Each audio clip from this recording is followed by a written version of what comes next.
žodžiu, pirmą zahodą man nepavyko padaryti. Praleidau po vandeniu 40 minučių. Ten apačioje labai šalta. Tamsa visiškai aklina. Drumzlingas vanduo prožektorius nepadeda visiškai. Tai praktiškai atlieku paiešką kaip aklas asmuo.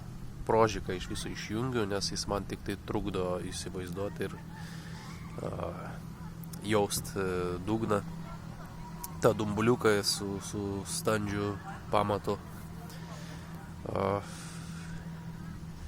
Tai jo, pradžiai iškojau ten, kur jinai man nurodė tašką iš GPS pusės. Ten buvo biški žemiau rasto tokio, o pagal naują atnaujinimą tai biški toliau trikampuko yra. Ties trikampuko. Tai biški sušilau, tai va eisiu antrą kartą nerti